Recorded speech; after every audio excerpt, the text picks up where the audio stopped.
Magandang araw sa inyo mga kapugi. Ito ang unang araw ng paggawa natin ng treehouse dito sa taas ng bundok. At dito lang din yan malapit sa ating kubo. Sipag at tiyaga lang ang puhunan. Bonus na lang ang kapugian. Kung wala ka nito ay lagi kang talo.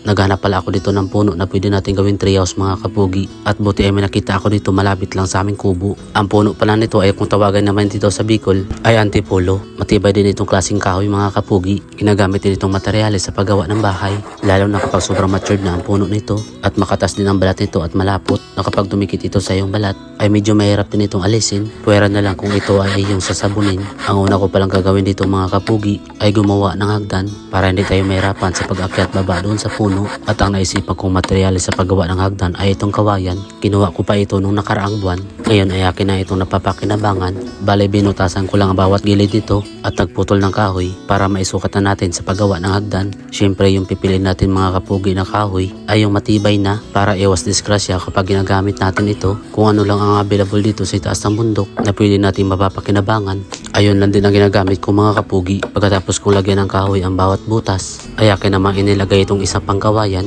Pinantay ko lang sa pagkakalagay dito para madali lang itong ipasok. At nung nailipat ko ito dito sa puno ng nyug, ayun nasayang itong aking pagod.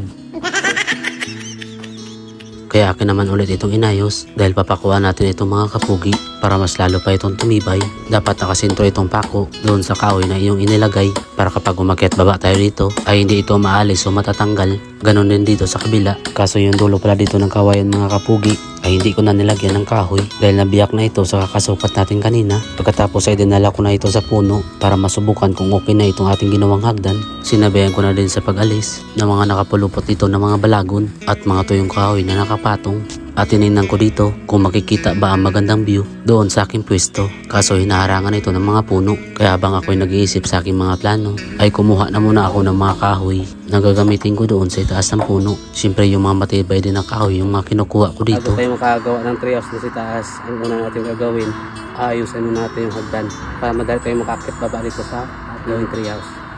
Napagpasyahan ko dito mga kapugi na gumawa ulit ng hagdan pero doon na sa pangalawa at iba naman ang diskarte sa paggawa ko nito. Hindi ko lang binalatan ito lahat dahil gagawin ko lang itong pang-guide para sa paglagay natin ng pako. Pagkatapos ay dinala ko ng kagal ito sa taas ng puno. Dandaan lang at maingat ako dito sa pag-akyat para hindi tayo dito mahulog. Maglalagay kasi ako dyan ng hagdan sa gitna mga kapugi dahil balak ko na lang gawin ay doon na lang sa taas pag gumawa ng treehouse. Diyan kasi sa inuupuan ko ay hindi ganong nakikita ang mga tanawin. Siyempre sa paglagay natin ng pako dito, kailangan ay laging doble, minsan pa nga ay triple para sigurado tayong matibay ito sa pagkapit. Inalis ko na itong mga dahon na nakasagabal sa ating ginagawa para sigurado pang matibay ito ay naglagay pa ako dito ng pako na gawing pangarang kapag ito'y madudulas. May pinutol na din pala ako ditong kahoy na ipapako natin doon sa gagawin nating hagdan. Buti nga dito ay natatabunan ng ulap itong araw kaya hindi ganong mainit itong ating kapaligiran. Bali sa paglagay ko dito ng kahoy mga kapugi, sa bawat isa ay 2 pako yung aking ibinabaon. Pansamantala pa lang naman ito. Pag natapos na itong ating treehouse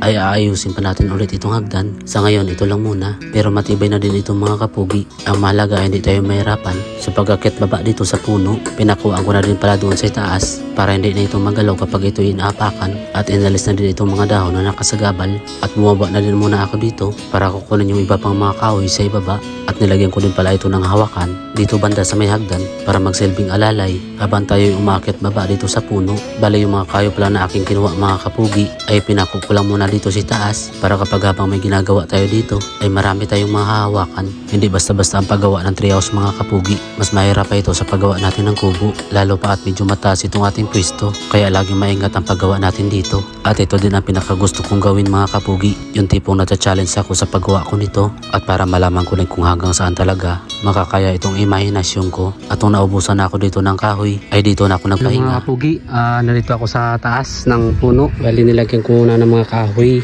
para kapag gagawa tayo dito may mga mahawakan tayo. Kasi nung pag-akyat ko dito nung una nahirapan akong maghawak kasi wala masyadong mga sanga. Para sa susunod natin paggawa ay hindi na tayo mahirapan mag-akyat dito. Delikado, medyo mataas dito mga kapugi. Kaya hanggang dito na lang muna mga kapugi. Abangan nyo na lang ang susunod kong video sa paggawa natin ng treehouse. Ganda dito. Dami ko na na-imagine.